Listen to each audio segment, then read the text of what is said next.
Today we're going to be doing a grinder comparison. As a comparison, as a grouping, it's kind of weird, but I promise you there's a method to my madness. Now, two of these grinders we have seen before. The Wilfa uniform has appeared in a couple of videos already. This is the grinder that I have at home. If you haven't seen anything about it, click up here or down in the description below. And then we have the Fellow Ode. That was in a video recently. If you want to have a little look at that, that's up here or down in the description. And then there's this thing. This is the XeoLeo. I'm not sure of the pronunciation. It's a grinder I bought on AliExpress for about $160, and it's a fun little grinder that sort of makes sense in this comparison, because the Wilfa, this one is about £325 or $275 without the scale on the top. The Ode seems to be around £295, so this is half the price of the other two. Why is it here? Well, it's here because of its burr set. This has a standard flat burr set. This one has a kind of hybrid interlocking burr set, and the most extreme version of that is actually inside this, which is called ghost teeth burrs or interlocking burrs, and they look like nothing else really. They're a really unique design that you really don't see very much, but I wanted to pick up a grinder like this that had them and see how it fared. Here's how the testing is going to run. I'll just quickly show you a few little things about the XeoLeo, just so you're kind of up to speed with it if you're familiar with these other two grinders, and then we're going to run a few simple tests. We're ultimately going to brew 3 V60s side by side that we'll taste, but before that we'll start with a pretty simple speed test. We'll grind 30 grams of coffee in each one of these grinders and see how long it takes. Then we'll have a little look at the grind's distribution. Nothing too complicated, but I hope interesting nonetheless. And then ultimately we will brew those three and taste them side by side. Now, when it comes to setting the grind for the V60, this was an interesting challenge. Both of the two grinders that have interlocking burrs have limits on how fine they can go before the burrs touch. And that limit is much coarser than a standard flat burr grinder. So this grinder can go all the way down past espresso fine into kind of Turkish coffee fine, almost like a flour. These two both have a very similar limit that's just about fine enough for me to brew a V60 with. Without that limit, we could have brewed a different brew method or a different amount of coffee, but this seemed the fairest way. I was able to dial them all in to a very similar extraction level, which should make, I hope, for an interesting tasting. This won't be, however, an exhaustive tasting, because there's only so much coffee tasting that can be done, but it should be interesting nonetheless. The one other thing to note is that this grinder has been in use for a couple of years now. It grinds 30 to 60 grams of coffee most days for the last 2 years. These have all had a good amount of coffee put through them. They've also both been recalibrated to be able to go as fine as is possible without the burrs touching, but this is just a much more seasoned and used grinder. Let's start though with a quick overview of this little grinder. For $160, it's kind of fun. Its burr set is here at the front, and it is vertically mounted, which I think is generally a good thing with the motor sitting behind it. Your hopper on top feels pretty plastic. Doesn't feel very expensive or particularly lovely, but it's $160. But it does sit on top of a little gate. This would allow you to turn on your motor without coffee falling into the burrs, but having loaded your beans into the hopper. Once your motor's up and running, you can just open the little gate and your beans will drop into a running motor, which is generally considered better for the grinder. So that's a nice little touch. On the back of the grinder, the power switch has 2 power settings. It has a continuous mode, and it has a push to go mode, because on the front here there's a little button, and as you push it in, the grinder runs. Now it comes with this dosing cup that seems a little bit odd at first glance, because it's got 3 pieces. Piece number 1 is your grind's catch bin, pretty standard, nice enough. There's a little insert for it though, which looks like a tea strainer, but instead has a bunch of holes in it for potentially sieving out fines, which is an unusual addition to a grinder, I will add. The holes appear to be about 500 microns in size, which is quite large, but probably pretty effective at getting anything remotely fine out of there. And then if you are shaking, there is a little lid, so you can grind in, pop your lid on top, and shake the life out of it to get rid of any fines that you potentially don't want in your grind distribution. I will just say now, having criticised certainly the Ode for this, and a little bit the Wilfa, this is a messy grinder. Coffee goes everywhere. Whether you do a little spritzing first, a little droplet of water in the beans or not, it makes a terrible mess, and it does annoy me quite a bit. But for $160, can it grind coffee in an interesting and delicious way? That's really the question. And to talk about those burr sets, I suppose we should open it up. To open it up is actually pretty easy. There's 2 screws on the front here. We'll take them off kind of the same time. Now the teeth on this are really unlike anything I really ever see in any other coffee grinder. I've never seen burrs like this in a commercial grinder that I've used. I'm not saying they don't exist, just that I'm unfamiliar with them. But you've got these two sets of teeth that interlock with each other that are going to cut the coffee in a totally different way. That's really interesting. That was my motivation actually to buy this grinder. It wasn't the price, I just wanted a ghost teeth burr grinder to check out, to see what I thought of it. Does it reduce fines? Does it grind more uniformly? Does coffee taste better?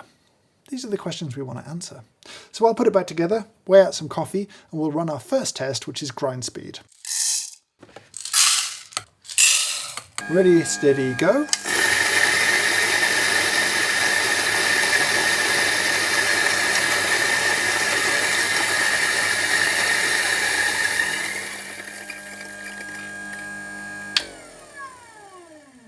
Pretty quick. Let's try the ode.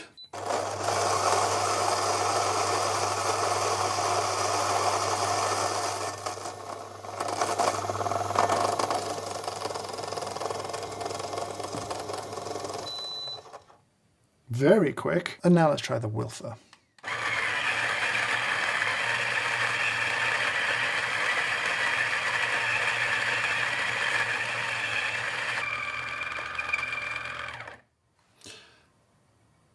A bit slower, a lot slower. Now for some people this is an absolute deal breaker. They can't stand how slow this is. I've talked about in the past that it doesn't bother me that much because I'm usually doing other things while coffee is grinding. I can be sorting out water, rinsing papers on a brewer. There's other stuff to be doing, but in comparison to these two, it is so slow. So for today's video, I'm going to be using a couple of tools from Groove. This is the sifter that you've seen before. I'm going to be sifting this with two screens inside it. This will allow me to separate the coffee pieces by size. The first piece is 1,000 microns, a millimeter in size. Anything bigger than this, for me, is a little bit bigger than I might want. It's heading towards being a bit bouldery. Then you've got a screen at 400 microns. Anything below this will be a fine-ish piece of coffee. Not necessarily a quote-unquote fine, but certainly a finer piece. These are very broad sort of cross-sections of coffee distribution. But I'm actually less worried these days about fines, and I'm much more worried about larger pieces in my coffee. It's a big chunk of coffee that I just won't get anything out of. It's inevitably going to under-extract in comparison to the rest of the coffee there. So bigger pieces are, for me, as big a concern as very fine pieces. And, you know, while there are things out there to sieve out fine pieces, rarely do people sieve out large pieces or worry about them very much, which I think is perhaps a mistake. Now, I also recently bought this. This is the Brewler from Groove, which I think is a reasonably hilarious pun. It's kind of useful in today's video. One, I told you that the size of the holes in that sieving piece for the XeoLeo were 500 microns. This just let me check that. So you've got holes of each micron size along here.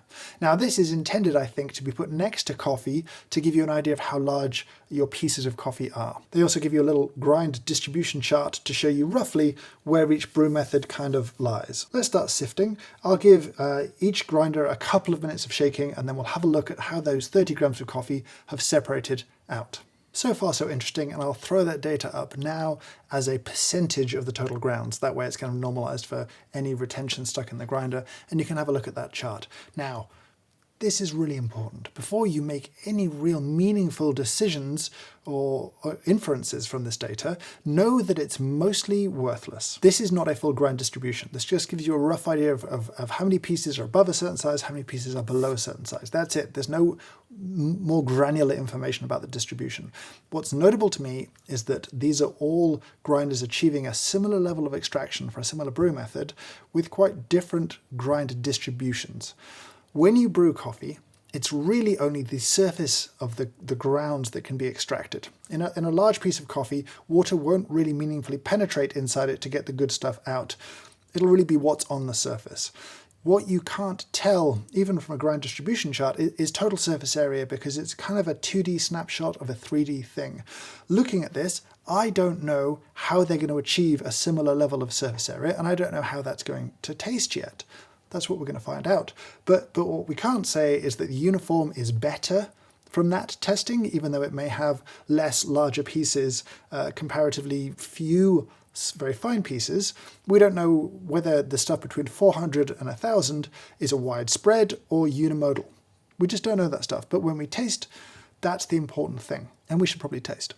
But before we do that, I should note that there is one grinder probably missing from this range, and that's one from Baratza, something like the Sete. I'm not including Baratza in testing at the moment because I'm doing a coffee giveaway with any sponsored video. I'm giving away 5 Baratza Encores to anyone who really needs them anywhere in the 39 countries that we can ship to and warranty to. If you can afford a grinder, please don't enter and buy one from a local business. But if life is tough right now and you could really do with a grinder, click down below, it's free to enter. From my point of view, it just felt a little bit wrong to be working with one company while comparing it to another. Even though I'm paying for these grinders, I don't want the perception of bias in these kind of reviews. And this is all possible, these giveaways, thanks to this video's sponsor, which is Squarespace. If you need a website or a domain, then I would recommend checking out Squarespace.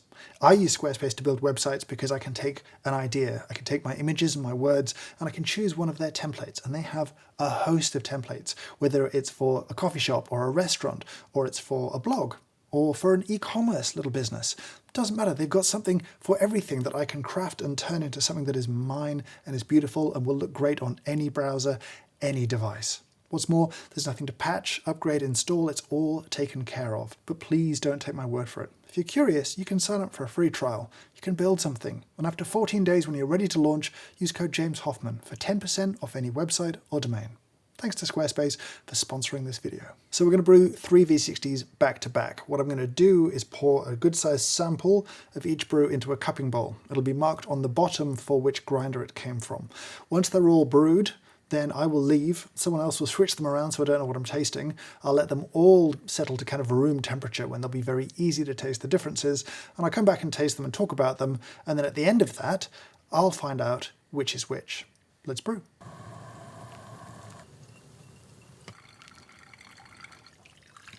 So the brew's been brewed.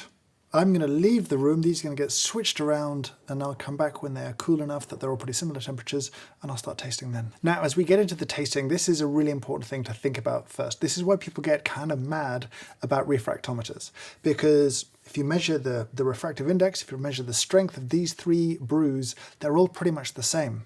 But they're going to taste different, which means that just hitting the right numbers doesn't guarantee you a good brew. It's how you get there. That's kind of everything. Secondly, I am familiar with these grinders. This isn't the first time I've brewed with them. I've brewed with the XeoLeo a little bit. I've had it a few months now. Obviously, I've brewed with the Wilfa for a couple of years at least. The Ode only maybe a month or so, but it's not my first time brewing these. So I do have some expectations around how coffee has tasted from these that might be reflected in this blind tasting. We'll find out. This brew is okay, but it just has this present kind of bitterness coming in at the back of it. Like it's a little hollow, but also a little bitter. This particular kind of bitterness, I'm going to take a guess, reminds me of the bitterness I often get from the XeoLeo grinder. There's often something about it that just feels a little bit harsh and almost burnt in the coffee. And I don't really understand why it tastes like that, but it often does to me. Certainly with lighter roasts, it can shift that way. I haven't brewed a lot of darker roast with this, which may be where it shines. Anyway, moving on. That brew is very clean, it's very sweet, it's very pleasant. At this point, I don't know which grinder it is. It's just a really nice, sweet brew of coffee. And honestly, so is this one. These are both very nice. What I would say with both of them, if I didn't know the grinder, I would want to go just a fraction finer, which means if one of these is the Ode, and I think one of them is the Ode, it's frustrating to me that I can't go that little bit finer still. That is for me, with light to medium filter style roasts, a little bit of a headache. If I had to pick, maybe this one is just a fractionally more complex brew. This is also very nice too. Like, these are both very tasty brews. This one is a tier below in terms of flavor, even though it's of a very similar extraction. It just doesn't feel as kind of coherent, for want of a less pretentious term, but it just doesn't feel as together. It just feels a bit disjointed. There's some astringency here, there's some bitterness here. I just don't like it as much. This, in this particular one-off experiment, I like the most, but this is also a very tasty brew too. I would struggle potentially in a triangle test to pick them apart. Let's find out what's what. This has an X at the bottom, which means it is indeed the XeoLeo. This has a little U at the bottom for uniform. And this one, therefore, is, of course, I don't know why I'm looking, it's obviously the ode. Let's wrap this all up with a little summary. Let's start with the XeoLeo. This is cheap, and it's surprisingly full-featured for its cheapness. It's easy to access the burrs, it's easy to take it apart. There's a few little details that are kind of nice. It's messy. It's really messy, and honestly, I don't love the coffee that it produces. It's up against grinders twice its price, so it would be kind of shocking if it made coffee as good as those grinders, and it doesn't make coffee as good. If I was drinking darker roasts, I wonder if the burrs inside this are better suited to those kind of roasts, or, you know, that in combination with the sifting option that it has built into it, which I'm generally against because it's pretty wasteful. So it's kind of fun. It doesn't feel too cheap. It doesn't feel super well made either. It's kind of worth the money. I'm not sure I'd recommend, though, importing them if you have no support, if it breaks, all that kind of stuff. You're kind of on your own. So buying stuff like this is very much at your own risk. The Ode is a great little grinder that has a couple of frustrations for me. I wish it could go finer. And if I had an Ode, I wouldn't be selling it right now. I wouldn't be upgrading it to a uniform necessarily, because I'd be waiting for them to produce some other burr options. There's both the SSP burrs that I'll test in the future alongside the promised new burrs from Fellow themselves that are able to go that little bit finer. This makes it a kind of interesting platform for different burrs in the future, and for that it is interesting. Overall, it's a capable grinder, it's a good looking grinder, and I think it has an exciting future. Right now though, if I was shopping, I would just be thinking about, is it worth paying the extra for the new burrs, or would I just wait until they offer new burrs at the same prices as this right now? And that leaves the uniform, which does a good job. Makes nice coffee, and it has a very wide range of grind sizes. It's incredibly slow. It comes with a scale if you want it to that's really not worth the money, but the cheaper one I think is worth the money at £275. It's not perfect, I've talked about that in the reviews, it has its limitations, but in this particular situation I think it did very well. If you're starting from scratch and you don't own a grinder, or you're looking to upgrade to this level, it should be a contender and is worth thinking about, but I would be holding off to see how the new burrs perform with this thing, and that's definitely something I will look at in the future. This particular one is going to a Patreon backer. It's been picked already and is heading out. As soon as we finish this review, I'll buy another unit in the future to put different burr sets in that to give it a full test. But let me know down in the comments below, what did I miss today? What did you want me to explore about these grinders and tell you a little bit more about? All of them, it's very easy to access the burrs on them. All of them, it's easy to change the burrs. Maintenance is pretty limited. There's plenty of control and adjustment across all of them. But what more do you want to see? I'd love to hear from you down in the comments below. But for now, I'll say thank you so much for watching. Hope you have a great day.